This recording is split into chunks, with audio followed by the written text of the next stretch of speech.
Bonjour à tous. Vous allez bien? Si tu veux t'asseoir, il y a une chaise, si tu veux rester debout, tu restes debout. Tout va bien? Allez, on reste debout. Ouais. Alors aujourd'hui c'est relâche sur le Tour. C'est ça, premier jour de repos. On devait être à l'île de Ré, normalement l'hôtel avait été réservé pour le départ demain à l'île d'Oléron, et puis finalement on a appris 15 jours avant le départ du Tour qu'on ferait tous les plateaux depuis Paris pour la première fois. Donc c'est vrai que ça fait un petit peu bizarre, mais comme voilà, je m'étais engagé à être là aujourd'hui, évidemment je ne pouvais pas manquer ce moment. Donc voilà, je fais un aller-retour depuis Paris. Et puis pour ceux qui se posent la question, Dany, on n'est pas dans le ballon dirigeable. Ah bon? Je suis déçu, moi. On a un décor virtuel. En fait, pour tout vous dire, on est dans un décor tout vert. C'est un fond vert. Il n'y a que la table en fait qui est réelle, qui est physique. Sinon, tout le reste, même le sol est vert. Et en fait, on peut incruster, le réalisateur peut incruster toutes les images qu'il veut. Et donc là, on a l'impression d'être dans un ballon dirigeable qui se déplace tout le Tour de France. Et vous n'êtes pas dans le ballon dirigeable? Non, on n'est pas dans le ballon dirigeable. J'aurais bien aimé, mais bonjour. Mais est-ce que c'est vraiment vous? C'est vous qui êtes Oui, nous ne sommes pas virtuels, ça c'est vrai. Ce sont les seules choses qui sont vraies finalement dans ce décor. Alors, Laurent, c'est comment de faire le Tour de France depuis un studio quand on l'a fait pendant des années dans les villes, au contact des gens c'est pas trop frustrant? Oui, c'est vrai que c'est bizarre parce que le Tour de France, c'est une ambiance particulière, c'est une fête populaire, c'est le seul spectacle sportif qui est gratuit. Tout le monde peut venir voir le Tour de France gratuitement. Donc c'est pour ça qu'il y a autant de monde sur le bord des routes. Après, je vais vous dire, tout est tellement particulier, bizarre cette année que bon, on s'y fait en fait. On savait que ça allait être une édition particulière. Déjà le fait d'être en septembre et pas au mois de juillet, c'est déjà étonnant. Donc voilà, on s'est résolu à se dire bon, on le fait depuis Paris. De toute façon, avec les conditions sanitaires, on n'aurait pas pu avoir accès vraiment aux coureurs. Ils n'auraient pas pu venir sur notre plateau, ce qui console un petit peu de rester à Paris. Et on se rend compte finalement que le Tour est plus fort que tout. Déjà, c'est un des rares gros événements qui a été maintenu.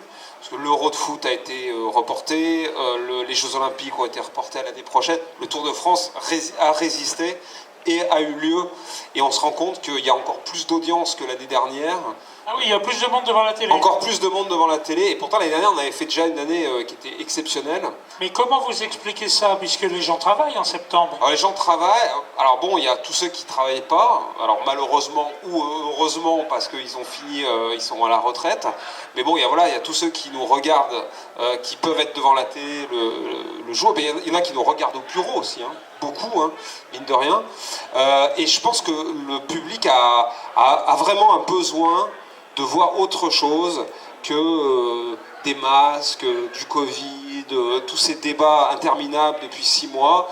Là, le Tour de France, on vibre avec la course. C'est la vie qui reprend. La vie qui reprend, les paysages, le patrimoine, mais comme à la foire de La Rochelle. Exactement. Je pense qu'il y avait vraiment un besoin à la télévision de voir ces images-là. Voilà, je pense que c'est ce qui explique aussi l'engouement cette année. Ensuite, vous enchaînez sur Roland-Garros. Voilà. Alors aussi Roland-Garros, voilà, qui est le second événement qui a résisté cette année, donc aura lieu le 27 septembre jusqu'au 11 octobre, dans des conditions aussi particulières, donc 5000 personnes maximum dans les stades, sur le court central notamment, et des joueurs qui seront tous dans une bulle, qui seront tous confinés à l'hôtel. Même ceux qui habitent Paris seront logés à l'hôtel, en fait, confinés, avec des conditions très strictes. On verra bien. Alors, moi, je suis assez surpris de vous parce que vous avez attaqué le sport à la télé en 2000, ça fait exactement 20 ans. Oui, à France Télé, au sport à France Télé, oui. À France Télé. Oui, c'était les JO de Sydney, en fait, mon premier gros événement. Et quand on regarde tout ce que vous avez fait, j'ai essayé d'en lister un peu, mais il faut que je prenne mon souffle. Je ne sais pas comment vous avez fait pour faire ça. Vous avez fait les Jeux Olympiques d'été de Sydney, Athènes, Pékin, Londres, Rio, les Jeux Olympiques d'hiver de Salt Lake City, Turin, Vancouver, Sochi, Pyeongchang, oui. Les Jeux paralympiques de Sochi, Rio, Pyeongchang, les internationaux de France de tennis depuis 2001, non-stop, la Coupe du Monde de rugby en 2003 et en 2011, l'Euro 2004, le Tour de France 2005, le Super Bowl de 2006 à 2009, la Coupe du Monde de foot en Afrique du Sud en 2010, le tournoi Destination en 2012, le Paris-Roubaix en 2007-2018, les 24 heures du Mans en 2019, le championnat du monde d'athlétisme en 2019, la Transat Jacques Vabre en 2019. Mais comment vous faites pour faire tout ça? Bah, c'est une chance, hein. C'est une chance d'avoir fait tout ça. Vous pouvez l'applaudir, hein, quand même. C'est vrai que c'est... Merci, c'est gentil. Il n'y a que le Dakar, en fait, que je n'ai jamais fait, le Dakar. Bon, en même temps, c'est pas l'événement qui me branche le plus. Oui, parce que c'est Ols qui vous l'a piqué. Oui, voilà, Ols l'a piqué. Puis bon, dormir... Ols, il était là il y a 3 ans. Dormir sur le tarmac... Ah bon, c'est pas trop mon truc, voilà. Et, mais c'est une chance inouïe d'avoir pu faire tous ces gros événements qui sont fabuleux. En plus, j'ai des souvenirs. Vous citiez la Coupe du Monde 2010 de foot. En fait, je présentais donc les plateaux avec Emmanuel Petit à l'époque. Donc en fait, on faisait ce qu'on appelle l'habillage, c'est-à-dire on lançait les matchs, après on revenait derrière, on analysait, etc. Et donc un dimanche, mais bien avant, au mois d'avril, Lionel Chamoulot, qui à l'époque présentait Stade 2, me dit au mois d'avril, il me dit tiens, le dimanche, alors je sais plus la date, 11 ou 12 juin, est-ce que tu peux me remplacer à Stade 2 ce jour-là? Et je lui dis, non mais il n'y a aucun problème. En plus, donc, il y avait un match Italie-Nouvelle-Zélande avant, etc. Et je lui dis, ok, pas de problème. Et lui, il avait un mariage, donc qui était prévu. Et donc, il me laisse présenter Stade 2. Et c'est le jour de Naïsna, en fait. Donc, on avait prévu un Stade 2 avec un conducteur normal, avec plein de choses dedans, etc. Et c'est le jour où les joueurs de l'équipe de France refusent de s'entraîner, sont enfermés dans le bus. Et on vit ça, en fait, en direct. Et donc, je suis avec Emmanuel Petit, dont le menton s'affaisse sur la tête, il n'en revient pas, il dit on est dans la 4e dimension, et en fait on découvre à l'antenne des choses incroyables, quoi, en direct avec le public, c'est-à-dire Raymond Domenech qui lit la lettre des joueurs, les joueurs qui refusent de sortir du bus, etc. Et donc tout ça nous arrive en live, en fait, et moi je me souviens que j'avais mon portable à côté de moi, et toutes les 3 secondes, je recevais un message de gens que je connaissais et qui disaient, mais qui étaient devant la télé et qui disaient, mais c'est incroyable ce qui se passe, j'en reviens pas. Les gens étaient sidérés. Nous, on était sidérés et tout ça. Et on avait fait une audience, un record d'audience historique. Pour Stade 2, je vous demande si c'est pas l'audience la plus incroyable de l'émission, en fait. Ça, c'est des souvenirs assez incroyables. Alors, vous avez fait beaucoup d'émissions sportives, mais vous êtes aussi un marathonien parce que vous êtes souvent à l'antenne 4 heures, 6 heures, oui. Pendant 4 heures ou 6 heures sans arrêt. Oui, tout à fait. C'est vrai que c'est Roland Garros, c'est 5-6 heures. Les Jeux Olympiques, n'en parlons pas, c'est pareil. D'ailleurs, là aussi, j'ai une petite anecdote aussi à voir. Parce que 2000, c'était mes premiers Jeux. En fait, c'était Patrick Chêne qui était le directeur des sports de France Télévisions à l'époque. Et donc, il me dit, tu vas être dans le dispositif des présentateurs des JO. Et donc, il y avait Gérard Rolls, Pierre Sled et moi. Donc, c'était en Australie. Donc, moi, je venais d'arriver, en fait, et je faisais évidemment la tranche de la nuit. Je faisais 23 heures jusqu'à 5 heures du matin. Après, je crois que c'était Pierre Sled et Gérard Rolls. Bon. Et j'étais super content. Hein. Et Patrick Chêne part de France Télévisions, en fait, est écarté, et c'est Charles Bietri qui arrive au mois de février. On est 6 mois avant les Jeux. Charles Bietri arrive comme directeur des sports, et au bout de 2 mois, il vire Pierre Sled. Donc il restait Gérard Rolls et moi. Et arrive le mois de l'été, les JO étaient au mois de septembre, et là, Gérard Rolls est appelé pour présenter le 13h de France 2, au mois de septembre. Donc, il dit OK, et en fait, il restait que moi, pour faire 16 heures d'antenne, donc pour mes premiers Jeux Olympiques. Alors, j'ai pas fait 16 heures, parce que Charles Bietri avait appelé un journaliste de Canal+, Christophe Josse, et on s'était partagé les 16 heures d'antenne, on faisait 8 heures, on faisait tranche de 4 heures, puis 4 heures, voilà, et on faisait 8 heures d'antenne, mais tout ça pour répondre à ta question, c'est que là, quand tu fais 8 heures d'antenne au JO tous les jours pendant 17 jours, même si au début tu as une petite boule au ventre, elle disparaît. Hein, parce que là, franchement, c'est une bonne école. C'est sûr. Laurent? Je suis pas trop long dans les réponses? Non, c'est parfait. On a tout le temps aujourd'hui. D'accord. Laurent, en 2000, vous êtes rentré dans le service public et à part une incursion sur Europe, vous ne l'avez plus jamais quitté. Vous n'avez pas envie d'aller dans le privé? Bah, c'est vrai que j'ai fait 7 ans d'Europe 1 ouais, avec bonheur, parce que c'était une équipe à l'époque, Jérôme Bellé qui était à la tête, après il y a eu Jean-Pierre Elkabbach, voilà, c'était moins bien passé pour moi, mais ça a été 7 ans de bonheur. Et le service public, je suis très attaché, c'est vrai, parce que j'ai commencé à Radio France Grenoble, donc France Bleu Isère, après j'ai fait France 3 Grenoble, et ensuite France Télé, les sports. Qu'est-ce que vous voulez que je vous dise? Moi, le privé, si le privé m'avait proposé quelque chose d'intéressant, oui, mais après quand vous faites des gros événements comme ça, que vous avez la confiance de vos patrons et puis du public surtout, ce qui est le plus important, vous dites est-ce que ça vaut le coup que je quitte la proie pour l'ombre en fait, si je puis dire, vous voyez. Donc si on m'avait proposé peut-être une émission de variété... On est bien payé dans le privé. Oui, mais l'argent n'est pas tout en fait. D'abord, je pense que d'abord c'est le plaisir, ce qu'on fait. Parce que aller au travail et être heureux, c'est quand même le plus important. Après, c'est sûr qu'on est beaucoup moins... C'est vrai que beaucoup de gens croient que parce qu'on travaille à la télévision, on est payé très cher. On gagne bien notre vie, mais c'est pas des salaires mirobolants qu'on peut voir dans le privé, ça c'est sûr. Est-ce que je pense que vous aimez le contact avec le public, ça, oui. Vous allez le rencontrer dans la foire. Vous avez écrit un bouquin qui s'appelle 10 jours de fête et d'émotion à propos de Village Départ. Oui. Village Départ n'existe plus. Oui. Dans Village Départ, vous avez été meurtri quand cette émission s'est arrêtée? Ah oui, c'était un petit peu mon bébé, et puis c'était tellement dans l'ADN de France 3, c'est-à-dire que c'était une communion, cette émission, entre le public, les artistes et nous. Mais une vraie communion, c'est-à-dire qu'on voyait parfois il y avait 2-3 000 personnes autour du plateau, et on voyait dans les yeux des gens, en fait, vraiment le bonheur. Ils étaient heureux de nous voir, de voir les artistes qui descendaient de la scène pour aller chanter avec eux. C'était des images, en fait c'est des images qu'on voit plus à la télévision, parce que les émissions de variété, elles sont très formatées en fait. Donc on ne voit jamais un artiste descendre d'une scène et aller près du public chanter avec le public. Là, il y en avait plein. Mais ça allait de gens comme Gérard Lenormand, François Valéry, des gens très populaires des années 70, jusqu'à Vianney. On a reçu Christophe Mahé, Stromae qui est venu. Enfin, c'était assez incroyable. Je me souviens quand Michel Polnareff est venu aussi, il faisait une des rares télés, il l'a faite dans Village Départ. C'était le départ à Saint-Lô. Ça a été des moments extraordinaires, mais c'est des moments... de dingue qu'on vivait dans cette émission. Et puis être en direct, en public, sans prompteur, c'est ça la télévision. Vous voyez, et puis les 2 dernières années, je les ai faites aussi avec mon pote Cyril Ferraud, et on s'est bien marré. C'est vrai.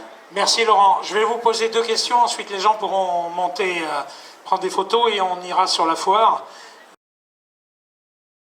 Après, il peut gagner des étapes, ou une étape encore, c'est ce qu'il va viser.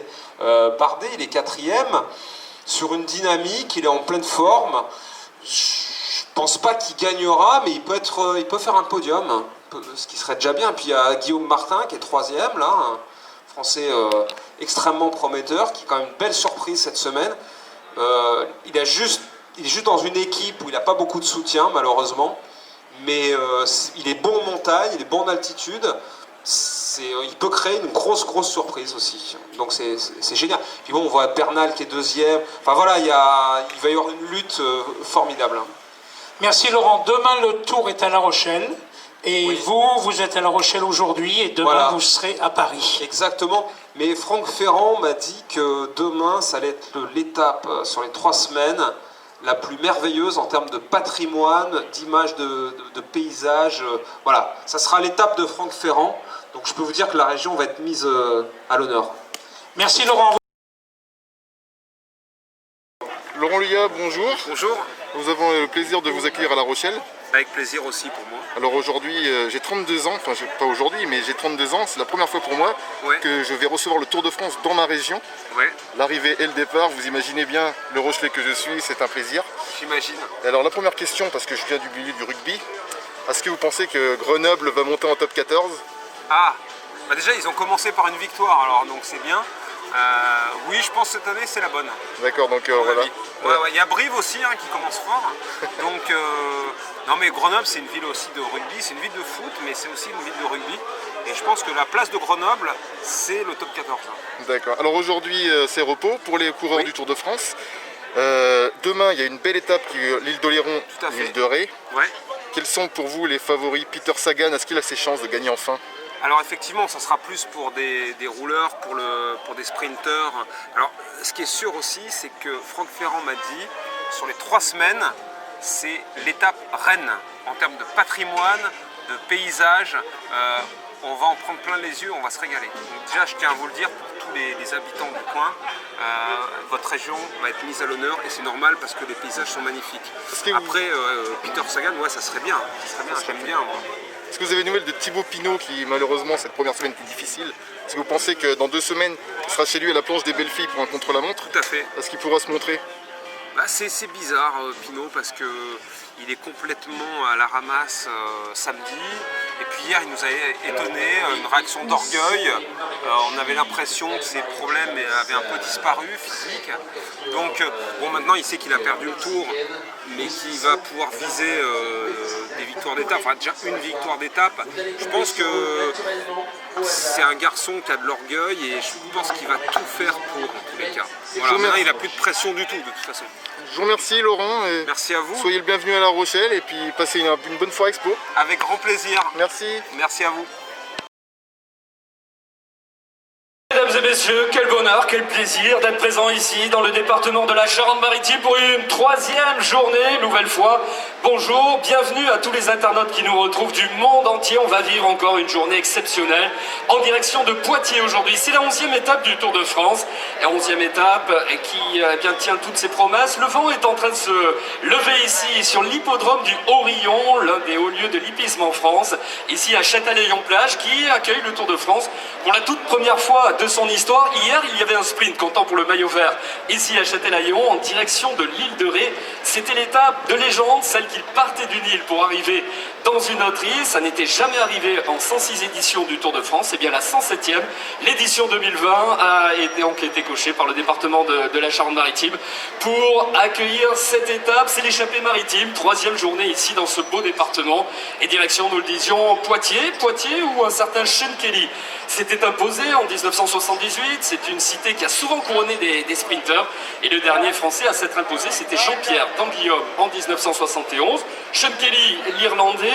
Hier, c'était un Irlandais qui s'imposait. Sam Bennett, à l'issue d'une étape de folie où il y avait un tout petit peu de vent. Il y avait des îlots directionnels également. Il y avait quelques chutes qui ont émaillé le parcours et le peloton. Alors que nous retrouvons, oui, nous parlions de Sean Kelly. Eh bien, vous le retrouvez. Sean Kelly, c'était en 1978. Sean Kelly qui a été l'un des tout premiers entraîneurs de Sam Bennett. Il était bien d'ailleurs l'ami de son papa. Le papa de Sam Bennett a été bien footballeur professionnel et donc bien le fiston avait choisi cette voie. Là on retrouve Sean Kelly dans le final de Poitiers. C'est en 1978. Poitiers où Freddy Mertens s'était également imposé. Qui remportera la victoire aujourd'hui? Est-ce que ce sera une nouvelle journée irlandaise en direction de l'ancienne capitale du Poitou-Charentes? Eh bien c'est ce que nous découvrirons dans cette étape où tout à l'heure vous retrouverez tous les porteurs de maillots distinctifs. C'est encore Benoît Cosnefroy qui passera une journée plutôt tranquille aujourd'hui puisqu'il n'y a qu'une ascension répertoriée dans le classement des grimpeurs. C'est la côte de Cherveux dans le département des Deux-Sèvres. Et puis il sera au départ tout à l'heure avec le maillot blanc à points rouges parrainé par les centres Leclerc. Côté maillot vert, nous parlions de Sam Bennett à l'instant. Il sera le porteur du maillot Skoda, de leader de ce classement par points. Il a détrôné à l'issue de sa victoire hier le coureur slovaque Peter Sagan, l'homme aux 7 victoires dans ce classement. On retrouve Egan Bernal avec le maillot blanc de meilleur jeune parrainé par les opticiens Chris. Et puis le maillot jaune donc sur les épaules de Primoz Roglic. Maillot jaune LCL, Primoz Roglic, une 2e journée en jeu pour le leader de la formation Jumbo-Visma, triple vainqueur d'étape et qui donc à l'issue des 2 étapes pyrénéennes a su forger sa première place au classement général. L'objectif maintenant est de ramener le maillot jaune à Paris, lui qui a déjà remporté un grand tour. C'était la Vuelta l'an dernier, le Tour d'Espagne. Réussira-t-il la passe de 2 et remportera-t-il le Tour de France? On sait que les prétendants à la victoire sont nombreux et dans le camp tricolore, on a vu qu'à la fois Romain Bardet et Guillaume Martin était tout à fait en route, en jambes également, bien placé dans le classement général, attentif lors de l'étape d'hier. Il faudra l'être une nouvelle fois dans l'étape d'aujourd'hui. L'étape d'aujourd'hui, c'est en direction, nous le disions, de Poitiers. Eh bien, nous vous proposons, grâce à la réalisation, de retrouver le tracé de cette étape, une étape de 167 km 500, départ à 13h25.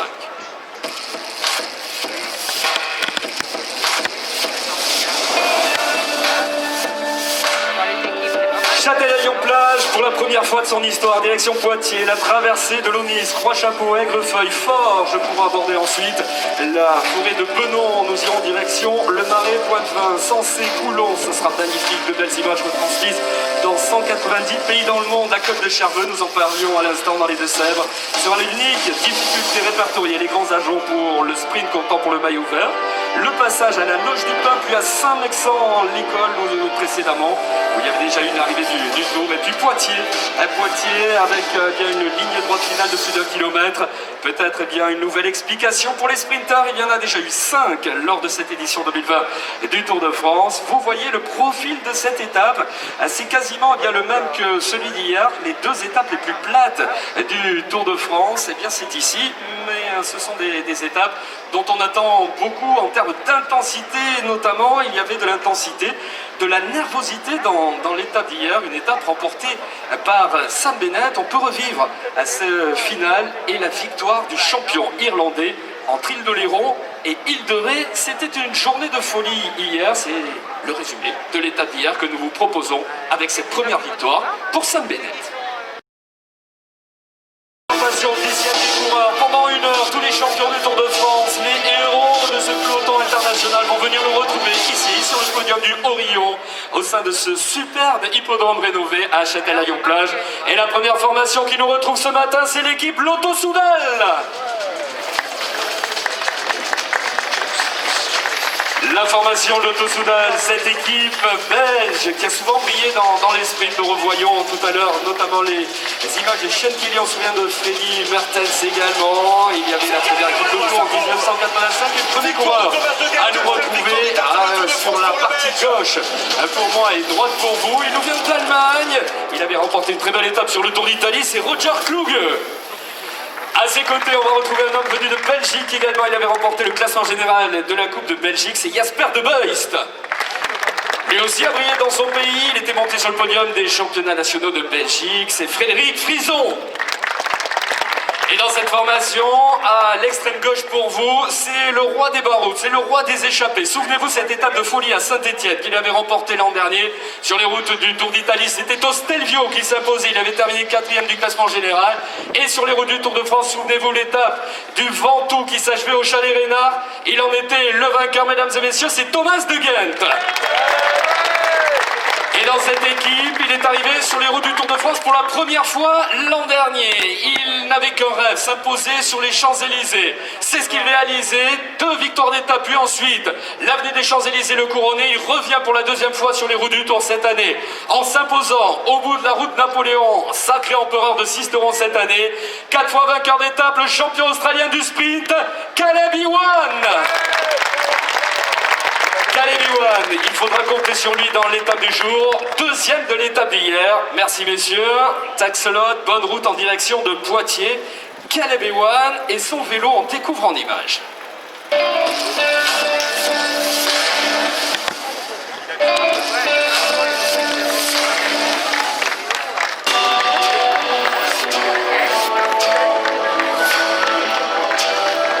My name's Simon Gerrans, yellow jersey in the 2013 Tour de France, and this is Caleb Ewan's bike. We're going to talk about the gear combination on Caleb's bike. Caleb uses a 54-11 combination, meaning there's 54 teeth on the front chainring, 11 on the rear. For every pedal revolution, Caleb's bike is going to move forward a little over 10 metres, meaning at 75 kilometres an hour, Caleb has to turn that gear at approximately 120 revolutions a minute. Caleb's nickname is the Pocket Rocket. This is not only due to his small size, but his very unique sprinting technique. Caleb sprints extremely low and extremely far forward. His team have designed this custom downshift here to enable Caleb to downshift gears while sprinting. This bike is built purely for speed. Aerodynamics are everything. Deep dish wheels, aerodynamic tubing, and no cabling exposed. The UCI minimum weight limit for a racing bike is 6.8 kilos. This bike is 7.4 kilos. The reason this bike is slightly heavier is because they've used more material in the frame to make it stiffer. Sprinters need extremely stiff bikes because they're putting out a lot of power and putting a lot of flex through the frames. Every little detail has been thought of for a sprinter to reach maximum speed and give them the best chance of winning this stage of the Tour de France. Le vainqueur de cette étape est le sprinter australien Caleb Ewan. Formation venue d'Afrique du Sud et le premier à nous rejoindre, eh bien c'est tout simplement le champion d'Afrique du Sud en titre, Ryan Gibbons. Il fut également champion d'Afrique du contre-la-montre. À ses côtés, il a joué les premiers rôles dans le classement de la montagne. Animateur d'Estrade Bianche, c'est l'Autrichien Michael Krugel. À ses côtés, direction le Danemark pour un coureur qui s'était imposé au Etniusblad ainsi qu'à l'Amstel Gold Race, Michael Valgren. On va aller de l'autre côté du podium pour retrouver un coureur qui a brillé sur les routes du Tour de France. Il terminait 5e du classement général. Par 4 fois, il était dans le top 10. C'est Roman Kreuziger. À ses côtés, il fait presque 2 mètres. Il mesure presque 2 mètres. Déjà 2 fois victorieux cette année. C'était au Tour de Langkawi en Malaisie. Max Walscheid. Et à la tête de cette formation, attention à lui dans l'étape du jour. Il a déjà brillé à 3 reprises sur les routes du Tour de France. C'était à Lisieux, à Pinerolo et à Salon-de-Provence. Il était proche de la victoire du côté de la mort. C'était Edvald Boasson-Hagen. La meilleure chance au sprint dans cette formation. Bonne route, messieurs, avec Ryan Gibbons et son beau maillot de champion d'Afrique du Sud. Et côté bien classement général, on regardera évidemment vers Roman Kreuziger. On parlait de ses top 10, de ses top 5 également. Il sait tout faire. Il remporte des courses par étapes. Startup Nation.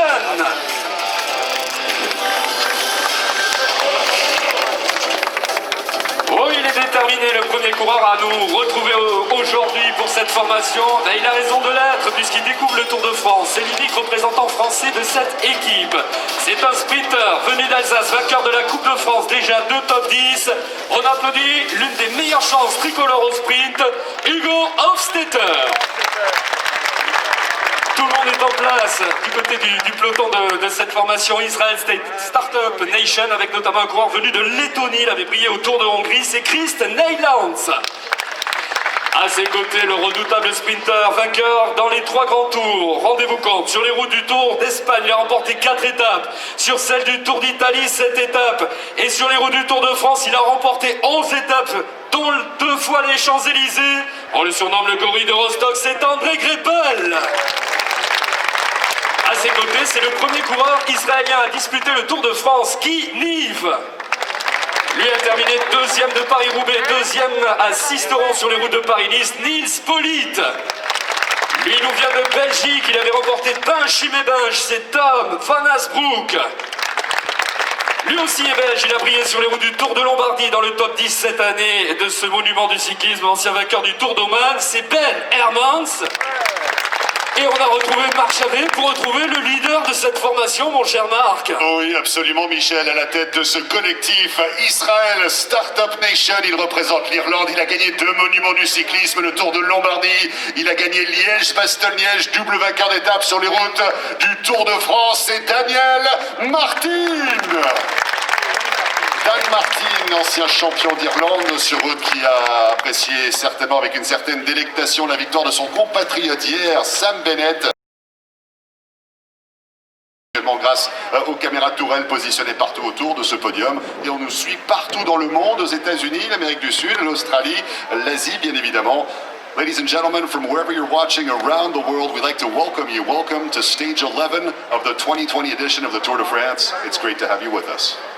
Oui, un salut amical également à nos amis hispanophones, à la fois en Espagne, mais également en Amérique du Sud. On est très suivis sur les réseaux sociaux. Buenos días a todos nuestros amigos de América del Sur y de España.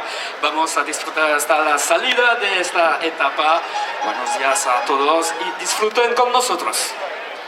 Voilà pour les réseaux sociaux donc, très heureux d'avoir ces retransmissions en direct. Ils sont en train de de se préparer l'équipe Total Direct Energy. Je crois qu'ils sont très attendus ici. On a vu qu'il y avait des Vendéens dans l'aire de départ. Ils sont là, les Vendéens. Et cette formation au tempérament offensif, eh bien, elle peut profiter de l'étape du jour. On sait qu'ils connaissent particulièrement ce tracé. Ils ont souvent brillé, notamment sur les routes du Tour Poitou-Charentes, cher à Alain Clouet et Nicolas Rojan. Et aujourd'hui, mon cher Marc, est-ce que ça peut être la journée des baroudeurs? On dit depuis le début, finalement, les étapes pour sprinteurs sont peu nombreuses, mais finalement, il y en a eu 5, et à chaque fois, c'est arrivé au sprint. Oui, c'est une excellente question, Michel. On parlait évidemment de l'étape d'hier, qui était la plus plate du Tour. Aujourd'hui, qu'en sera-t-il? Les coureurs vont délibérer là-dessus. On continue l'accueil avec la formation Total Direct Energy. Et regardez, le premier à se présenter a réalisé un long raid, 180 km d'échappée, dont 110 en solitaire en direction de Sisteron, où il avait déjà brillé sur les routes de Paris-Nice. C'est Jérôme Cousin. Aux côtés du chevelu de ce collectif, on salue l'ancien vainqueur de Paris-Chauny. Il avait enlevé la course, c'était la saison dernière, c'est Anthony Turgis. Il est en train de regarder vers les étapes à venir, notamment celle du Puy-Marie ou plus loin encore les Alpes. C'est un grimpeur, il avait remporté le Tour de l'Avenir et les championnats du monde espoir. Le coureur basque Romain Sicard. Aux côtés de Romain, on salue la plus belle barbe du peloton international. 3e participation à la grande boucle, vainqueur d'étape sur la Tropicala Missa-Bongo, c'est Geoffrey Soupe. Lui, c'est un jeune coureur venu de Vendée. Les deux coureurs à venir, d'ailleurs, sont vendéens. Ils portent haut le double cœur vendéen sur leur maillot. Tout d'abord, un coureur qui nous vient de Noirmoutier, qui a brillé au championnat du monde espoir dans le top 10, animateur des championnats de France. C'est Mathieu Burgodeau. Et aux côtés de Mathieu, justement, mon cher Michel, lui aussi est vendéen, vous l'avez précisé, à l'occasion du grand départ du Tour de France 2018, il était sur ses terres, la présentation des équipes à La Roche-sur-Yon, il en est maintenant à sa 3e participation sur les routes du Tour de France, il a terminé 9e de la Poly-Normande, c'est Fabien Grelier. Et à suivre dans l'état du jour, c'est un champion venu d'Italie sur les routes de Paris-Nice cette année. C'est à la côte Saint-André qui s'est imposé. Également vainqueur d'étape au Tour d'Arabie Saoudite. Il avait remporté le Grand Prix de Lugano ou la Tropicale à Missa-Bongo. L'homme venu de Cuneo dans le Piémont, l'un des favoris de l'étape du jour, Nicolo Bonifacio. Nicolo Bonifacio et le reste de la du collectif Total Direct Energy. Merci beaucoup, messieurs, pour votre concours. Attention au vent aujourd'hui. Alors, vous posiez la question il y a quelques minutes. Est-ce que le vent pourrait servir à certaines formations ambitieuses, peut-être des acteurs du général, peut-être des baroudeurs? Allez, on va rester côté suisse avec le champion suisse en titre. Il avait terminé dans le top 20 du Tour de France en réalisant un gros travail pour son leader. C'est Sébastien Reichenbach.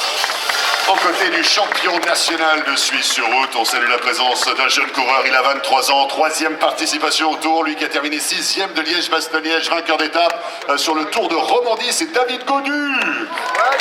Il dispute son 8e Tour de France et d'ailleurs son 13e Grand Tour. Il a débuté en remportant un titre mondial sur piste. Il a ensuite évolué dans les classiques, 5e du Tour des Flandres. Il a remporté des Coupes de France, dont notamment la Poly-Normande. C'est le Béarnais Mathieu Ladanius. Un petit peu plus loin, la revue d'effectifs continue. Lui, à 24 ans, il est originaire de Brest. Il découvre le Tour cette année. 2e de Paris-Camembert par le passé, 8e de l'Amstel, vainqueur de Paris-Bourges. Valentin Madouas.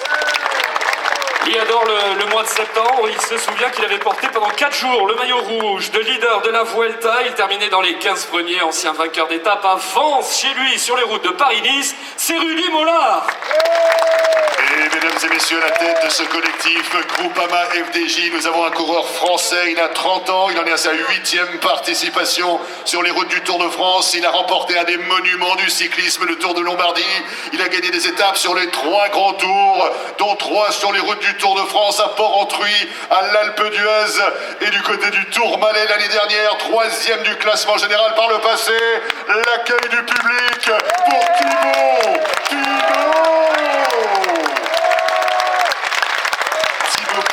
et le collectif Groupama FDJ. Merci beaucoup, messieurs. Bonne chance et bonne route à destination de Poitiers aujourd'hui. À l'occasion de cette 11e étape du Tour de France 2020, nous refaisons une coupe vers l'Est, tout simplement. Et regardez qui ouvre le bal du côté de l'équipe CCC. On retrouve, il a été super combatif du Tour de France. C'était en 2014. On salue la présence présence de l'Italien Alessandro De Marchi. Il est allemand, il vient de Berne, de Berlin plus exactement, il avait remporté l'étape de Fralous et Simon Geschke.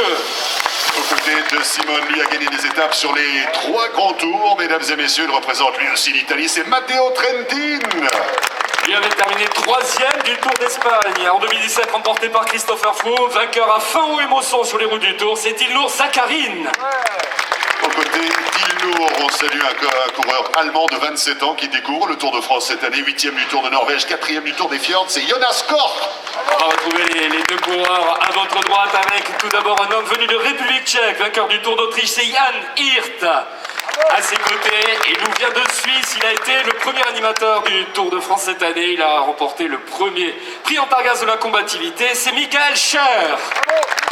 Mesdames et messieurs, à la tête de ce collectif de l'équipe CCC, c'est un coureur qui représente la Belgique à 35 ans, 8e participation au Tour de France. Il a gagné l'étape sur la Vuelta il y a plus d'une décennie de cela. Il a enlevé l'enfer du Nord, il a gagné Paris-Roubaix, il a gagné 2 étapes sur les routes du Tour de France. À Rodez et au Lioran, il a porté le maillot jaune pendant une durée de 11 jours. Il est également l'actuel champion olympique en titre. Mesdames et messieurs, c'est Greg Van Avermaet. L'homme en or de Rio, Greg Van Avermaet, et il faudrait peut-être le suivre également aujourd'hui. On rappelle qu'il pourrait y avoir des cassures, des coups de bordure. Merci beaucoup, messieurs. Bon courage aujourd'hui sur cette 11e étape du Tour de France 2020. L'accueil des coureurs continue évidemment. On souhaite bonne route à l'équipe CCC. Une nouvelle formation va nous rejoindre d'ici quelques secondes. C'est l'équipe allemande Bora Hansgrohe. Allez, la formation, vous le disiez, venue d'Allemagne avec un fort contingent autrichien dans cette équipe. Et le premier coureur à nous retrouver, il est ainsi autrichien. Il avait terminé 2e à Saint-Michel-de-Maurienne, au critérium du Dauphiné derrière Julien Alaphilippe. C'est Gregor Mühlberger. Aux côtés de Gregor, on salue son compatriote qui a 26 ans, qui découvre le Tour cette année. Il a gagné sur le Burgos cette saison. C'est Félix Großschartner. On l'avait découvert derrière Benoît Cosnefroy, il était vice-champion du monde espoir et sur les routes du Dauphiné cette année, il était 8e du classement général et en remportant l'une des 2 étapes à l'Altiport de Megève, c'est Lennart Kamna. Aux côtés de Lennart, lui aussi représente l'Allemagne. Mesdames et messieurs, il porte le dossard numéro 22 à 27 ans, 5e participation au Tour. Il a terminé 4e du classement général l'année dernière, 3e à Cauterets par le passé. Emmanuel Buchmann. Il est allemand également, il a terminé 3e de la doyenne des classiques l'an dernier, Liège-Bastogne-Liège, 3e des Strade Bianche. Et vainqueur du classement général de Paris-Nice cette année, c'est Maximilian Schachmann. On continue cette revue d'effectifs avec un coureur venu d'Italie de ce Tour de France 2020. Il a 33 ans, il a terminé 3e par le passé du Grand Prix E3, 5e de Gand-Wevelgem, 9e de Milan-San Remo. C'est Daniel Haus. Il vient d'Autriche, il fut champion d'Autriche, vainqueur d'étape sur les routes du Tour d'Italie. C'est Lukas Postelberg. Et mesdames et messieurs de Châtelaillon-Plage à la tête de cette formation, Bora Hansgrohe, il a 30 ans, il représente la Slovaquie, 9e participation au Tour de France pour cet ancien vainqueur du Tour des Flandres de Paris-Roubaix. Il a été triple champion du monde, vainqueur de 12 étapes sur les routes du Tour de France, septuple vainqueur du maillot vert. C'est la rockstar du peloton international, c'est Peter Sagan. Et l'ovation va continuer, mesdames et messieurs, car il fête aujourd'hui son anniversaire, c'est Lennart Kamna. Joyeux anniversaire, Lennart. Joyeux anniversaire, Lennart Kamna. Joyeux anniversaire, Lennart Kamna. Joyeux anniversaire, Lennart Kamna. Happy birthday to you. Merci beaucoup. Vielen Dankeschön à tous et merci pour votre participation. Alles Beste heute, Lennart. Et bonne route évidemment en direction de Poitiers sur cette route, sur cette étape du Tour de France. Merci beaucoup à Peter Sagan, Daniel Haus et la bande de frères. C'est ce qui a marqué bien évidemment sur le dos de leur maillot, Band of Brothers, c'est-à-dire une équipe de frères. On continue l'accueil des coureurs avec la formation BNB Hotel Vidal Concept. La formation B&B Hotel, Vital Concept est le premier à nous retrouver. Vous l'avez très souvent vu à l'attaque, mais vous l'avez vu souvent lever les bras. Cette année, c'était au Tour Savoie-Mont-Blanc. Mais souvenez-vous, sur les routes du Tour d'Italie à Canazei et sur celle du Tour de France, à la Toussuire et à l'Alpe d'Huez, ne dites plus attaque, dites victoire de Pierre Roland. Aux côtés de Pierre, on salue la présence d'un coureur de 32 ans, 9e participation au Tour de France, ancien vainqueur du Tour du Finistère de Paris-Camembert, Cyril Gauthier. Lui, c'est l'un des meilleurs baroudeurs du peloton. Il découvre le Tour de France. C'est son premier grand tour. L'homme venu de Libourne dans la Gironde, qui a souvent couru ici dans la région, c'est Quentin Paché. Aux côtés de Quentin, il a 24 ans, il est originaire de Sauveterre de Béarn. Première participation au Tour de France, double vainqueur d'étape sur le Tour du Portugal par le passé, Cyril Barth. Il avait terminé 3e de Paris-Tour. Il avait gagné à travers la Flandre et ancien champion de Belgique, c'est Jens de Bucher. Aux côtés de Jens, on salue un coureur de 32 ans, 3e participation au Tour de France. Il a terminé 3e des championnats de France, 2 fois 3e sur des étapes de la Vuelta, 3e de Paris-Camembert. C'est Kevin Reza. On continue avec les Manning Glass et lui c'est un néo professionnel. Il a rejoint les rangs pro en cours d'année. Il avait remporté le Grand Prix de Fougères. Vainqueur d'étape sur le Tour du Piémont pyrénéen, c'est Maxime Chevalier. Et mesdames et messieurs, la tête de ce collectif Vital Concept B&B Hotels. Il a 28 ans, il en est à sa 4e participation sur les routes du Tour de France. Il a terminé 2 fois 2e à l'occasion de plusieurs étapes sur les routes de la plus grande compétition de cyclistes au monde. C'est le coq, Brian Cocard. Brian Cocard, 8e à Nice, 9e à Sisteron, 7e à Privas, 3e à Lavore. Il s'est rapproché de la victoire et 7e hier du côté de l'île de Ré. Que des top 10 pour Brian Cocard, y compris cette magnifique 3e place. Pourra-t-il aller jusqu'à cette première victoire sur les routes du Tour de France? Nous posons les questions et ce sont les coureurs qui y répondent. On continue l'accueil avec une nouvelle formation, c'est l'équipe Bahreïn-McLaren. La formation de Bahreïn-McLaren en débarras, son leader aux côtés duquel on va retrouver un coureur qui nous vient d'Italie. Il a brillé sur les 3 grands tours. 8e du Tour d'Italie, 9e de la Vuelta, 11e du Tour de France, c'est Damiano Caruso. À ses côtés, son compatriote de 30 ans, 4e participation au Tour de France. Il a gagné une étape sur les routes de Paris-Nice, le Tour de Suisse, sur le Deutschland Tour, Sonny Colbrelli. Il fut champion du monde junior et espoir. Il a remporté des étapes au Tour d'Italie et à la Vuelta, c'est Matej Mohoric. Aux côtés de Matej, lui représente l'Autriche, ancien vainqueur du Tour des Fjords, ancien champion national d'Autriche sur route, Marco Haller. À ses côtés, un homme qui continue au courage. Il est tombé, il a été blessé, mais il continue sur les routes du Tour de France. On se souvient de sa victoire dans le déluge de la montée de Pipet sur les routes du Dauphiné.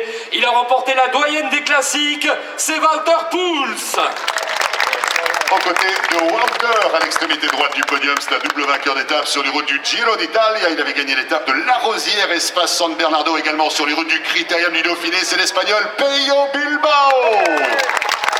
Et à la tête de cette formation, il regarde déjà vers le Puy-Marie, il regarde également vers les Alpes, il regarde surtout vers le podium du Tour de France. Meilleur grimpeur du Giro, c'était en 2017. Il remportait 3 étapes sur le Tour d'Italie. Vainqueur d'étape sur le Tour d'Espagne. Il a terminé 4e du Tour de France en 2017. Venu du Pays Basque espagnol, c'est Mikel Landa. Mikel Landa et le collectif de l'équipe Bahreïn-McLaren. Muchas gracias, dankevel.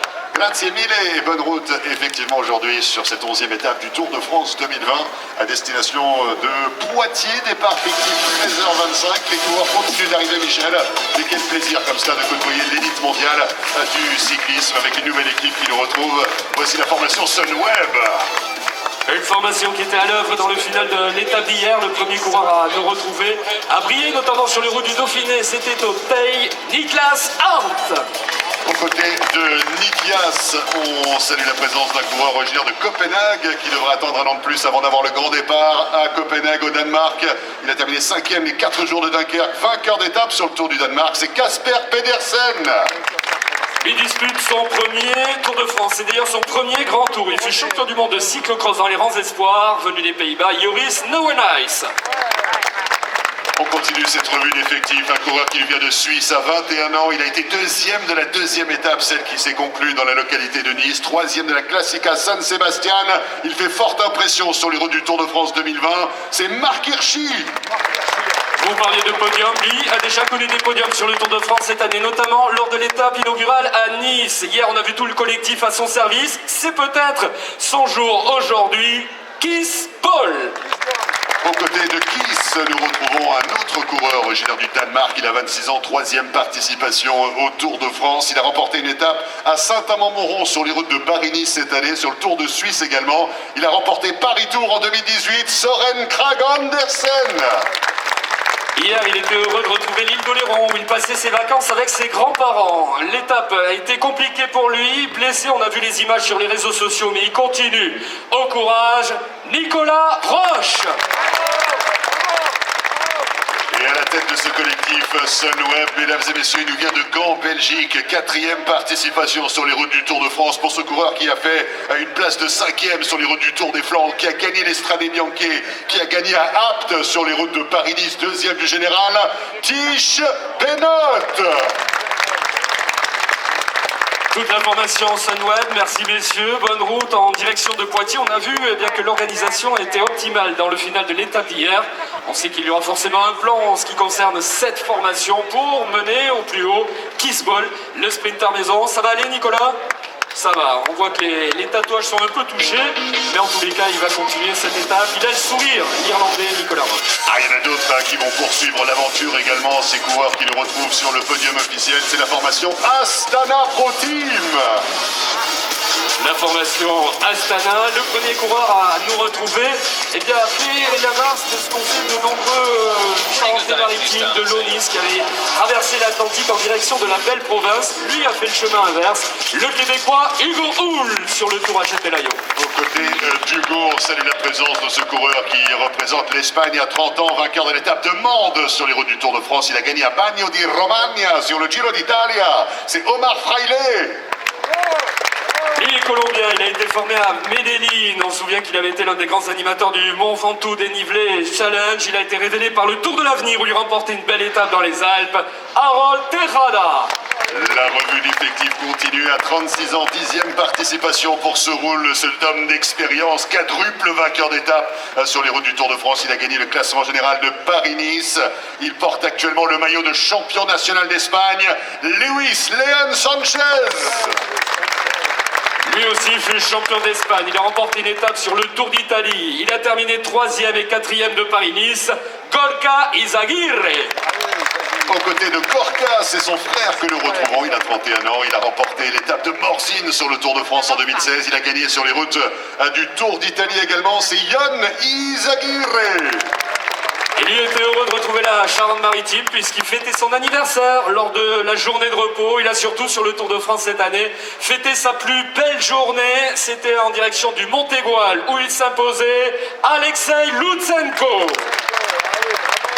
Et à la tête de cette formation Astana, mesdames et messieurs, il nous vient de Pesca, Colombia. Il découvre le Tour de France cette année, lui qui a remporté par le passé le Tour de Colombie, le Tour de Catalogne, deuxième au col de Turini sur les routes de Paris-Nice, troisième du classement général de la Vuelta, troisième du classement général du Giro d'Italia. C'est un oiseau, mais non, c'est un avion, mais non, c'est Superman, c'est Miguel Ángel López.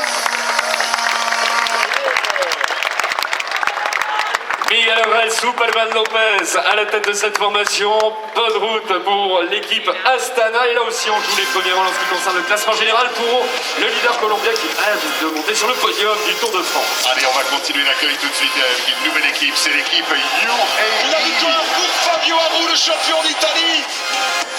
La formation UAE, le team Emirates, c'est le premier à venir nous retrouver. Il vient de Norvège. La Norvège mise à l'honneur notamment par Alexander Kristoff qu'on va retrouver dans quelques instants. Mais lui, c'est tout d'abord Vegard Stek Lengen. À ses côtés, un coureur qui s'est déjà imposé sur le Tour de France 2020. C'était l'occasion de la première étape. Quatrième en tout pour lui qui a gagné à Milan-San Remo. Il a remporté le Tour des Flandres. Alexander Kristoff. Vainqueur d'étape sur les routes du Tour d'Espagne, double vainqueur d'étape sur les routes de Paris-Nice, sur la promenade des Anglais, c'est David de la Cruz. Aux côtés de David, on salue ce coureur qui représente la Slovénie à 28 ans, originaire de Kragne, double vainqueur d'étape sur le Giro d'Italia, Jan Polanc. À ses côtés, c'est l'homme d'expérience de ce collectif UAE. Il avait remporté le Tour de Vendée, non loin d'ici, ainsi que Paris-Tour, Marco Marcato.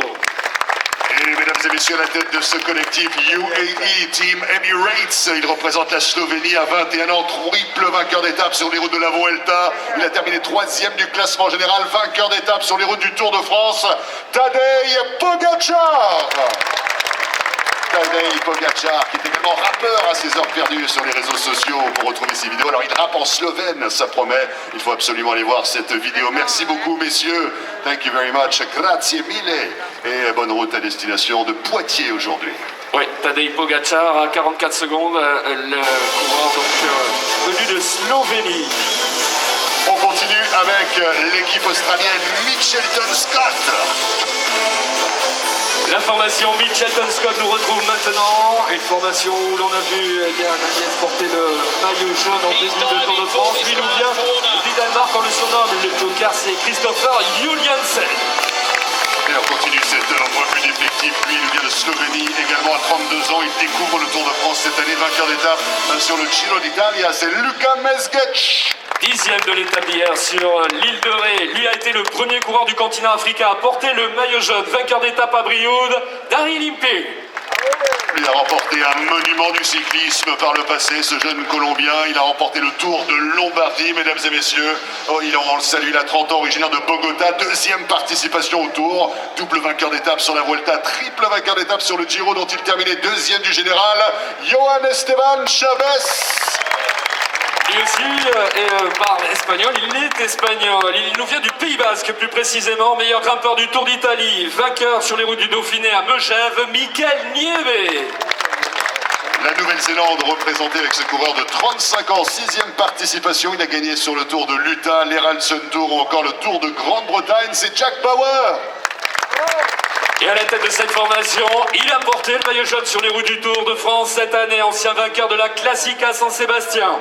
Il avait terminé 4e du Tour de France en 2016, terminant avec le maillot blanc de meilleur jeune.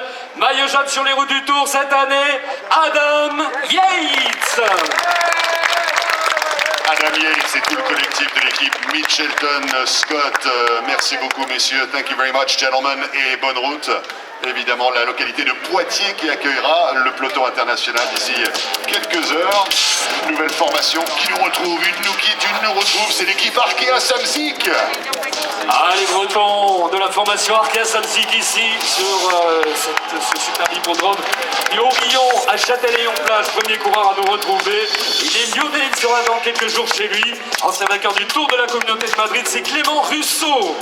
Aux côtés de Clément, on salue ce coureur qui nous a fait vibrer par le passé sur les routes du Tour d'Espagne, mais aussi sur les routes du Tour de France. Il a gagné à Foix, il est rentré dans la légende à l'Isoar, il avait ramené le maillot à poids, c'était en 2017, 10e du général, l'ancien champion de France, Warren Barguil. Après le champion breton, on descend un tout petit peu, on va du côté de la Vendée, et plus précisément de Saint-Jean-de-Mont, où il avait porté le maillot blanc à poids rouge de meilleur grimpeur. 3e participation au Tour de France pour celui qui fut champion du monde espoir, Kevin Le Danois. Aux côtés de Kevin, on salue effectivement la présence de ce coureur venu de Colombie qui découvre le Tour. Il a gagné une étape sur le Tour de Colombie, sur le Tour d'Autriche, vainqueur du Tour de San Luis, Tayer Quintana. Originaire du Yorkshire, il avait brillé au Tour du Yorkshire justement dans le top 10, ancien champion de Grande-Bretagne, c'est Connor Swift. Dans cette formation, il nous vient également de Colombie. Il avait remporté sa première victoire professionnelle dans la station de ski d'Aramon, c'est dans les Pyrénées, sur les routes du Tour d'Espagne, vainqueur du Tour de San Juan, c'est Winner Anacona. Et à la tête de ce collectif Arkea Samsic, il a 30 ans, il est originaire de Combita, Colombia, pour une 7e participation sur les routes du Tour de France. C'est un ancien vainqueur du classement général du Giro d'Italia. Il a gagné le classement général de la Vuelta à España, 2 fois 2e sur les routes du Tour de France. Triple vainqueur, c'est Nairoman, Nairo Quintana. Nairo Quintana et tous les collectifs. Arkea Samsic, bonne route. Il y a une victoire pour Arkea Samsic hier avec Pauline Alain, originaire de Charente-Maritime, qui s'est imposée sur les routes du Tour féminin de l'Ardèche. C'est à signaler parce qu'il y a des sites de la Charente-Maritime. Exactement, il y a d'autres coureurs colombiens qui vont nous retrouver ici avec ce nouveau collectif. Voici l'équipe IF Pro Cycling. Et le premier coureur aux côtés de son leader, il nous vient de Belgique, vainqueur d'étape sur la Vuelta, c'est Jens Kukler. Un coureur qui représente les États-Unis d'Amérique, qui était très à l'œuvre à l'occasion de la 6e étape. C'était le jour de son 24e anniversaire. 5e à Loudanviel, 4e au Montégoal. C'est Nilsson Paules. Lui aussi est américain, il y a eu une présence américaine ici en Charente-Maritime, notamment du côté de Croix-Chapeau et de Fontenay. Et lui est bien remporté par 2 fois des top 5 sur le Tour de France. C'est TJ Van Garderen. Aux côtés de TJ, un représentant de la Grande-Bretagne à 26 ans qui découvre le Tour cette année. Il a terminé 3e du Colorado Classic, 11e du Giro d'Italia. C'est Hugh Carty. Il avait réussi à dompter le col de Turini sur les routes de Paris-Nice l'an dernier, mais cette année il s'est imposé au classement général du Critérium du Dauphiné. Daniel Felipe Martinez.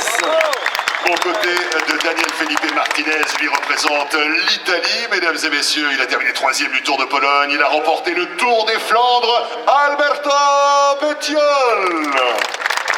À ses côtés, il porte un maillot distinctif, celui de champion de Colombie. Sur les routes de Paris-Nice cette année, il a pris la 3e place du classement général, terminant meilleur jeune. Il vise ce classement de meilleur jeune sur les routes du Tour de France. C'est Sergio Higuita. Et à la tête de ce collectif IF Pro Cycling, c'est un coureur colombien de 33 ans, originaire d'Urrao, qui a terminé 2e du classement général du Tour de France, 2 fois 2e du classement général du Giro d'Italia, vainqueur de l'étape de Chambéry sur le Tour de France, Rigoberto Urán. Et oui, Ipipi Pouran retentit ici dans l'hippodrome du Orion à Châtelaillon-Plage. Bonne route à donc tout le collectif de la formation IF Education First. On continue l'accueil des concurrents. Ah, là, du côté de l'applaudinade, ça va encore monter d'un cran avec la formation Cofidis Solutions Crédit. Ah, ils viennent prendre possession de ce podium. Le premier coureur qui arrive aux couleurs de la formation Cofidis représente l'Italie, découvre le Tour. Il est terminé par le passé 5e du Ride London et serait classique. C'est Simone Consoli. Ah, il sera l'un des hommes à suivre dans l'étape du jour. Dans l'étape d'hier, il a tout tenté, terminant 4e sur l'île de Ré. Il a remporté des étapes dans les 3 grands tours. Il fut champion d'Europe, il a brillé aux Jeux Olympiques. Elia Viviani. Aux côtés d'Elia, il représente l'Espagne, il a 30 ans, 6e participation au Tour. Il a remporté une étape sur le Critérium du Dauphiné à Chalmanzel-Jean-Sanière. Il a remporté le Mont Ventoux Dénivelé Challenge, 2e au Montégoal il y a quelques jours. Jesus Herrada Lopez. À ses côtés, c'est l'homme venu de l'Inde, de Bourg-en-Bresse plus précisément. Il s'était distingué en Coupe de France, remportant Paris-Camembert ou la Poly-Normande. C'est Pierre-Luc. Aux côtés de Pierre-Luc, on salue la présence d'un coureur français de 27 ans, 6e participation au Tour de France, 4e à Lavore cette année sur les routes de la Grande Boucle, 2e à Pau, c'était en 2018, ancien vainqueur de l'Étoile de Bessèges, Christophe Laporte. Ah, creusons pour Elia Viviani. En tous les cas, on va retrouver l'un des meilleurs grimpeurs du peloton. Il avait terminé meilleur grimpeur sur les routes de la Vuelta, meilleur grimpeur de Paris-Nice cette année. Ancien maillot rouge du Tour d'Espagne, Nicolas Hédé. Et à la tête de cette formation Cofidis Solutions Crédit, mesdames et messieurs, c'est le coureur tricolore dont tout le monde parle en ce moment. Il a 27 ans, 4e participation au Tour de France, 3e du classement général du Critérium du Dauphiné il y a quelques semaines. Il est actuellement 3e au classement général également, à 28 secondes du porteur du maillot jaune, le leader du classement général. C'est Guillaume Martin. Guillaume Martin qui regarde vers le club des supporters. Ils sont venus de Normandie, ils sont là. Et ils suivent donc le grimpeur venu de Normandie. Il se passe quelque chose avec Guillaume Martin, 3e du classement général. Il a chuté hier, mais on espère que tout ira bien dans l'étape du jour. Tout le collectif Cofidis Solutions Crédit n'a qu'un objectif, évidemment, l'accompagner sur le podium jusqu'aux Champs-Élysées. Ah, jusqu'aux Champs-Élysées, effectivement, pour aller au bout de l'épreuve le 20 septembre prochain. Voilà, on est à la recherche de la prochaine formation qui va nous retrouver ici. En tout cas, on souhaite bonne route à tout le collectif Cofidis Solutions Crédit. Et c'est vrai que Guillaume Martin, on se souvient de la montée vers Orsières-Merlette, par exemple, lorsqu'à 600 mètres de la ligne, c'était en début de Tour de France. C'est bien Guillaume Martin qui est passé à l'offensive et qui a mené cette attaque en déclarant à la presse internationale derrière qui ne tente rien, n'a rien, tout simplement, Michel. Oui, exactement. Et c'est vrai qu'il court sans complexe. Il franchit des paliers année après année. Sur le Tour de Sicile, on rappelait qu'il avait dompté l'Etna. Il a un tempérament volcanique. Il nous l'a démontré à la fois en direction d'Orsières-Merlette. Vous vous souvenez, vous l'avez rappelé, en direction de la Station des Rousses. C'était tout simplement bien son tout premier podium en World Tour, c'est-à-dire l'élite des épreuves au niveau mondial. Et Guillaume Martin continue et ne se refuse rien, puisque finalement l'objectif du podium est envisageable. On va rappeler que si aujourd'hui il faudra être attentif en ce qui concerne les grimpeurs du peloton, dans quelques jours se profile le Puy-Marie et ce sera la première très grosse étape de montagne qui nous attend avant d'aborder les Alpes. Oui, c'est ce que nous allons dire après, Michel, parce qu'on aura le Grand Colombier, bien évidemment, qui interviendra quelques jours après le Puy-Marie. Là aussi, l'arrivée au sommet du côté du Grand Colombier qui offrira un terrain d'expression tout à fait particulier pour les aspirants au classement général. Regardez, la Charente-Maritime, faites le tour, ils sont en jaune.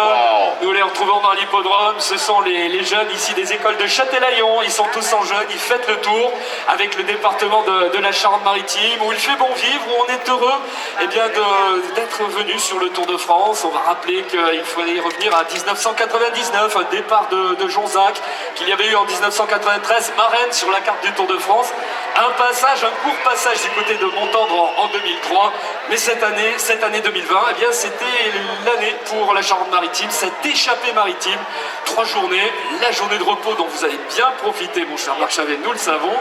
L'étape d'hier entre l'île de Léron et l'île de Ré, qui était tout à fait majestueuse, cette étape avec les 4 viaducs, Oléron, le viaduc de la Sodre, il y avait également le viaduc du Martrou au-dessus de la Charente du côté de Rochefort, et enfin le pont de l'île de Ré. Et c'était également la journée des 4 îles, avec île d'Oléron, île de Ré, mais aussi, n'oublions pas, les 2 autres îles du département qui sont l'île d'Aix et l'île Madame, juste en face de Port-des-Barques. Oui, bien sûr, et puis on est passé non loin du Fort Boyard qu'on a pu apprécier de la vue du ciel, ce Fort Boyard qui a une histoire toute particulière parce que c'est vrai que c'est un fort qui était initialement pensé comme étant une zone à partir de laquelle on allait pouvoir se défendre de manière maritime lorsqu'il y avait des attaques externes, et au final il n'a servi à rien. Il a un surnom, ce fort, le fort de l'inutile, puisqu'historiquement il a été complété uniquement à partir du moment où l'artillerie était capable d'atteindre le fort lorsque l'artillerie était positionnée sur les zones côtières. Donc effectivement, le fort de l'inutile, bon, ça c'était quand même 100 ans ou plus de 100 ans avant qu'on transforme le fort en émission de télé à succès. Ça c'est encore une autre histoire. Oui, exactement. Et on voit bien que vous avez eu vous aussi votre passé de prof d'histoire géo. Marc Chavet, merci en tous les cas pour cette page géo et histoire. Mais c'est vrai que dans le territoire aujourd'hui regorge en effet de références historiques.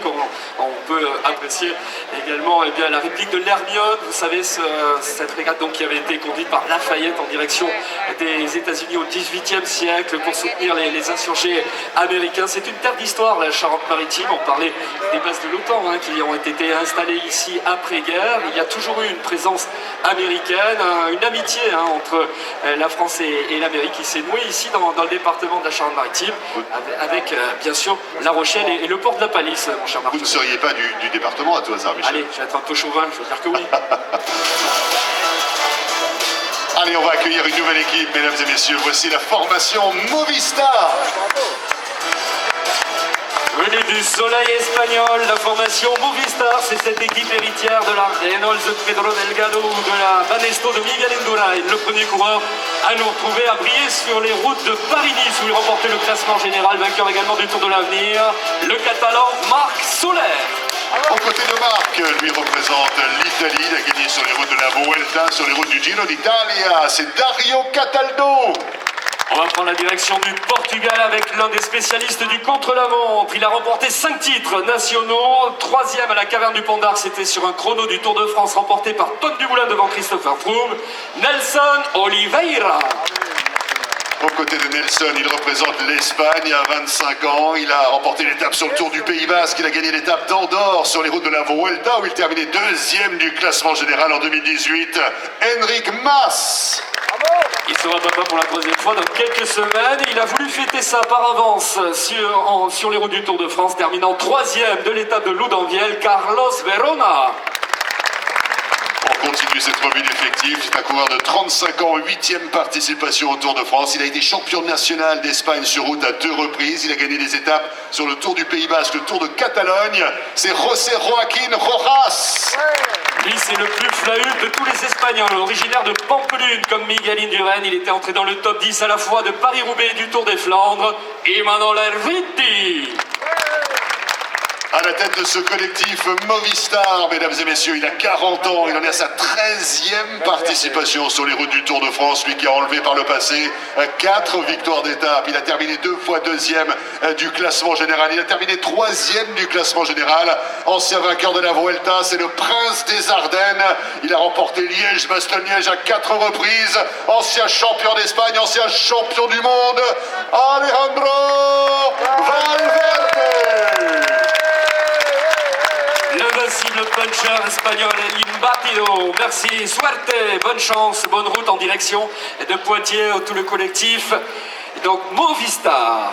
La formation Movistar qui nous quitte et on va accueillir tout de suite, mesdames et messieurs, le porteur du maillot blanc de meilleur jeune parrainé par Chris.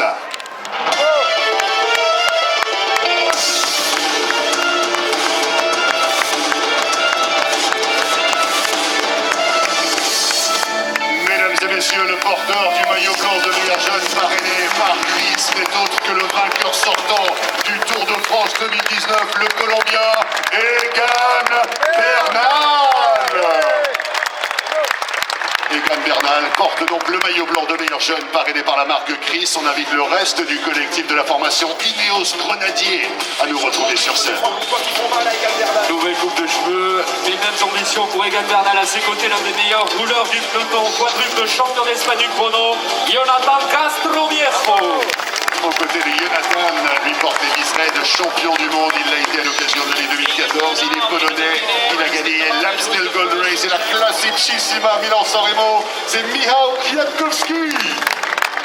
Lui nous vient du Costa Rica. Il a brillé sur le Tour d'Italie où il portait le maillot rose et remporté une étape. Andrei Amador.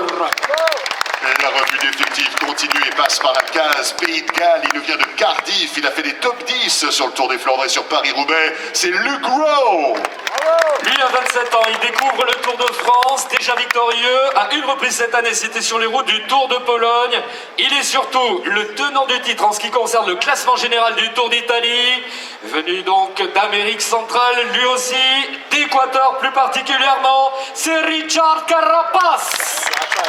Aux côtés du vainqueur sortant du Giro d'Italia, on salue la présence d'un coureur qui nous vient des Pays-Bas, tout simplement. Il a remporté l'étape sur le Critérium Dauphiné à Champéry l'année dernière. Il a remporté le Heralsen Tour, 4e du Tour des Flandres, Dylan van Baarle. Et dans cette formation, il a été malchanceux dans la première étape. 3 lourdes chutes, mais il continue au courage. C'est l'un des benjamins du Tour de France cette année. À 23 ans, il a déjà remporté la Ronde de l'Isère, le Tour des Alpes, le Tour de Pologne. 9e du Tour d'Italie l'an dernier, le franco-russe Pavel Sivakov. Merci beaucoup, messieurs. Bonne chance et bonne route. Muchas gracias à tout ce collectif de l'équipe Ineos Grenadier. Dans quelques instants, on va poursuivre l'accueil des coureurs avec tout simplement un autre porteur de maillot distinctif. Nous accueillons tout de suite le porteur du maillot à pois, le leader du classement de la montagne, parrainé par Leclerc.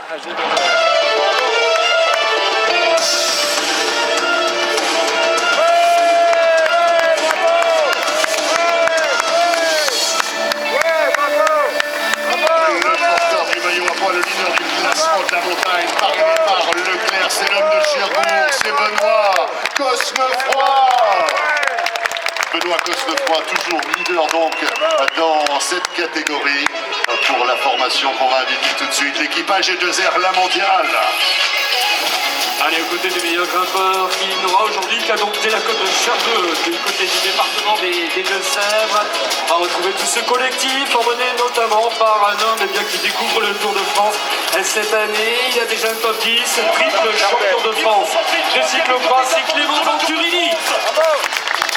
Aux côtés de Clément, mesdames et messieurs, il a 26 ans, il est originaire de Grenoble. Il a remporté l'année dernière une étape sur le Tour d'Italie. Et cette année, c'était à Loudanvienne où il a levé les bras. C'est l'ours du Vercors, c'est Nance Peters.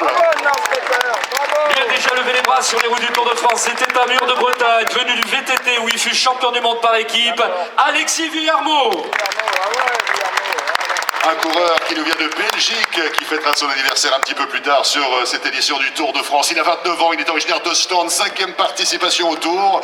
Pour cet ancien champion de Belgique sur route, c'est Oliver Nassen. Il nous vient de Normandie, c'est l'homme d'expérience également de cette formation. 13e saison professionnelle, 18e du Tour, Michael Chirel. Et à l'extrémité droite du podium, il a 26 ans, l'homme de Romans-sur-Isère, vainqueur d'étape sur la Vuelta, c'est Pierre Latour. Et à la tête de cette formation, mesdames et messieurs, il est déjà monté sur le podium du Tour de France. Il occupe pour l'instant la 4e place du classement général. L'an dernier, il était le meilleur grimpeur du Tour. Mesdames et messieurs, il est devant vous, c'est Romain Bardet. Romain Bardet et tout le collectif AG2R, la mondiale. Merci beaucoup, messieurs. Bonne route à destination de Poitiers. Une formation va nous quitter, une autre va nous rejoindre sur scène. On accueille dans quelques secondes donc la prochaine équipe qui va nous retrouver. Il s'agit de la formation.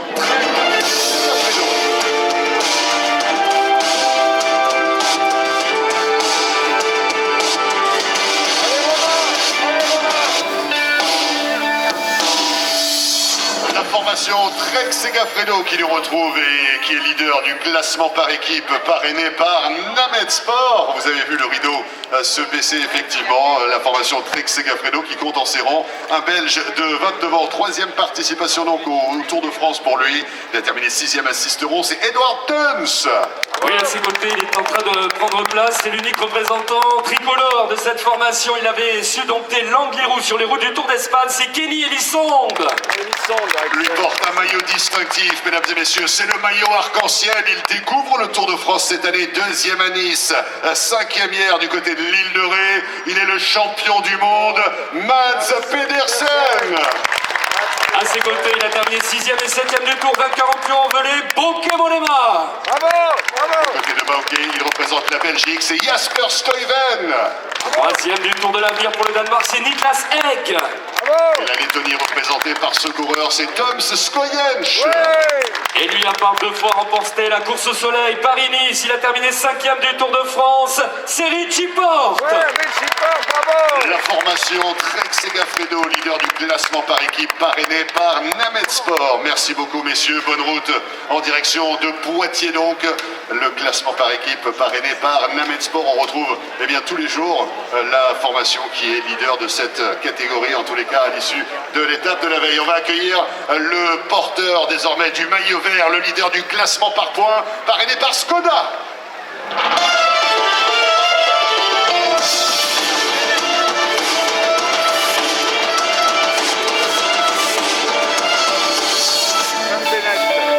Porteur du maillot vert, parrainé par Skoda, le leader du classement par points. Ça y est, il l'a fait, mesdames et messieurs. Il fait partie des coureurs qui ont gagné sur les 3 grands tours. C'est lui qui a levé les bras sur l'île de Ré. C'est Sam Bennett.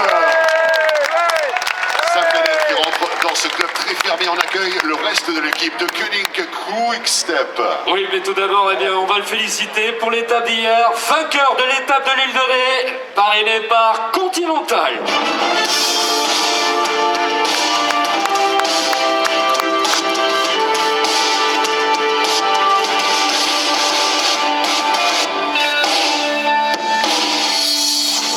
Donc avec le maillot vert et vainqueur de l'étape d'hier, Sam Bennett, le champion d'Irlande, la balade irlandaise hier entre l'île d'Oléron et l'île de Ré, et victorieusement donc il remporte cette étape, il reçoit la médaille continentale de vainqueur de l'étape.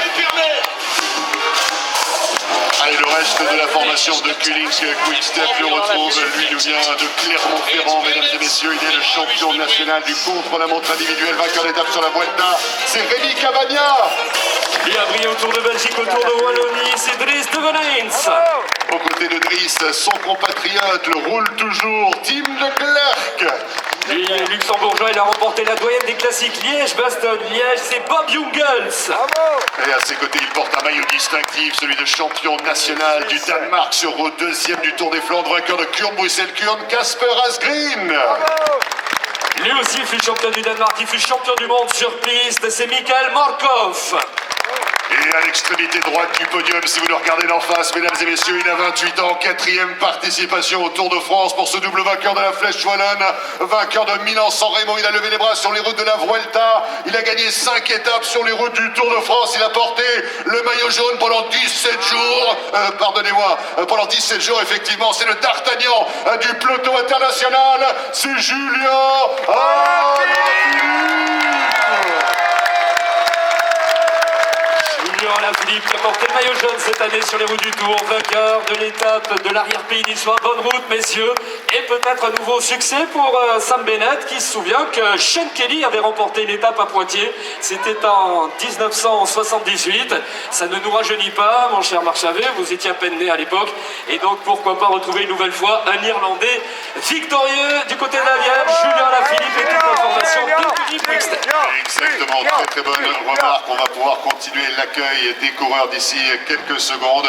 Il y a un autre maillot distinctif que nous allons accueillir dès qu'on nous donne le top départ. Mesdames et messieurs, il porte le maillot jaune de leader du classement général parrainé par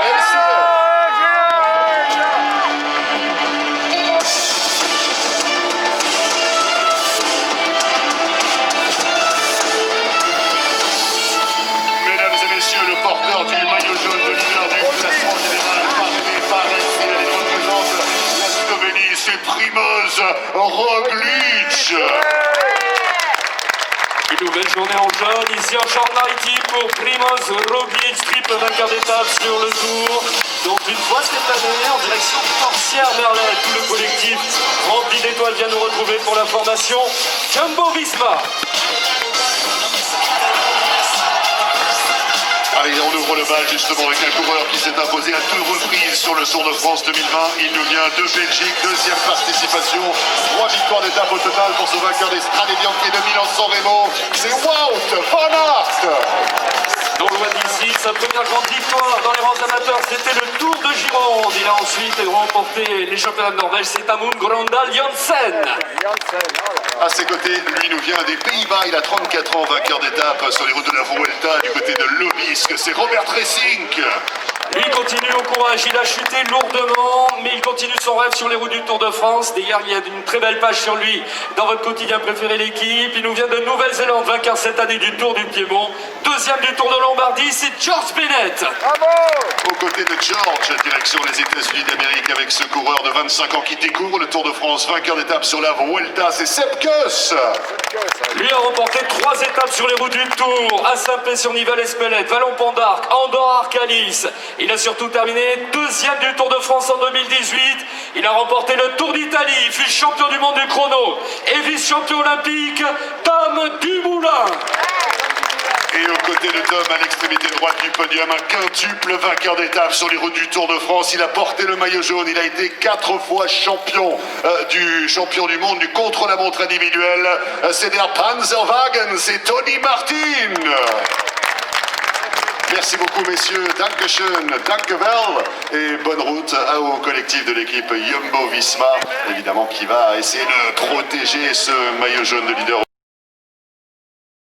Du départ fictif, moins de 60 secondes chrono pour envoyer le top départ donc de cette 11e étape avec nos amis les élus, les personnalités qui sont positionnés sur le podium avec le drapeau qui est tenu, et on va les saluer dans quelques secondes. Mais pour l'heure, on va contempler, on va regarder tous ensemble, parce que dans ces rues, dans cette localité de Châtelaillon-Plage, nous avons les meilleurs coureurs cyclistes de la planète Terre qui sont là, qui vont partir à l'assaut de cette 11e étape du Tour de France 2020. 2020 dans moins de 30 secondes désormais.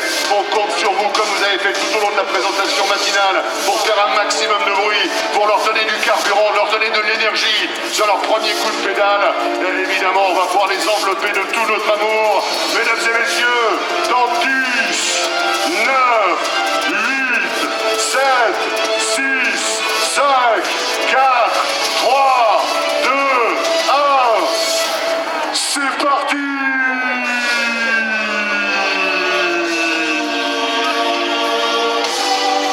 Le drapeau du top départ a été abaissé par Stéphane Villain, maire de Châtellerault-Plage, vice-président du conseil départemental de la Charente-Maritime, accompagné par Jean-François Fontaine, président de la communauté d'agglomération de La Rochelle, maire de La Rochelle, accompagné par Dominique Bussereau, président du conseil départemental de la Charente-Maritime. Ainsi démarre donc cette 11e étape du Tour de France 2020. Ainsi démarre donc la longue procession de véhicules, à commencer par la voiture numéro 2, à bord de laquelle on va retrouver Thierry Gouffenou, le directeur technique de l'épreuve, et Sébastien Piquet, la voix de Radio Tour. Ainsi démarre également la longue procession de voitures derrière celle de Thierry Gouffenou, avec nos amis de l'assistance médicale qui sont là, à qui on souhaite une bonne route. Michel Gélisé, on vous retrouve tout de suite sur le podium. Oh mon cher Marc Chavet, l'échappée maritime, 3 jours de fête ici en Charente-Maritime, c'est bon, on a vibré avec vous au départ de cette étape en direction de Poitiers. Ça y est, c'est parti, 43 communes de la Charente-Maritime traversées pendant ces 2 belles journées. C'est un regret évidemment que nous partons de ce beau département, mais c'est pour la bonne cause, pour la suite du Tour de France en direction de Poitiers où nous allons nous retrouver pour une étape qui sera bien sans nul doute une nouvelle fois très très belle en ce qui concerne à la fois son déroulement, son achèvement également.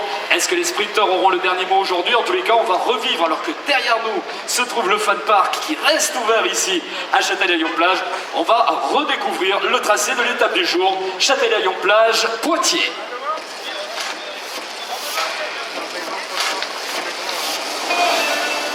Châtellerault-Plage pour la première fois dans l'histoire du Tour de France sur la carte du Tour, direction Poitiers, 167 km 500 à travers 3 départements, la Charente-Maritime, les Deux-Sèvres et la Vienne. Il y aura tout d'abord la traversée de l'Aunis avec Croix-Chapeau, avec Aigrefeuille d'Aunis, Forges, direction ensuite donc la forêt de Benon, nous découvrirons ensuite le Marais Poitevin, notamment il y aura une ascension répertoriée, la côte de Cherveux, nous serons dans le département des Deux-Sèvres, on va retrouver également Saint-Mexan-l'École où un certain David Dacruz avait failli remporter l'étape, il terminait 2e, et puis l'arrivée à Poitiers où Jean-Pierre Danguillaume est le dernier vainqueur français, où c'est un Irlandais qui s'imposait en 1978. Est-ce que ce sera la passe de 2 pour Sam Bennett, le maillot vert? C'est ce que nous découvrirons. En tous les cas, mon cher Marc, nous avons passé une très très bonne journée. On va vous remercier ici à Châtellerault-Plage, remercier tout le département de la Charente-Maritime et remercier tous ceux qui nous ont suivis, tous les internautes du monde entier. Thanks a lot, muchas gracias. On va se donner rendez-vous demain pour la 12e étape du Tour de France. Il fait beau, il fait chaud. Châtellerault-Plage, il y a plage, donc on va aller faire un petit plouf. Merci à toutes et à tous. Très bonne journée. Vive Châtellerault-Plage, vive la Charente-Maritime et vive le Tour.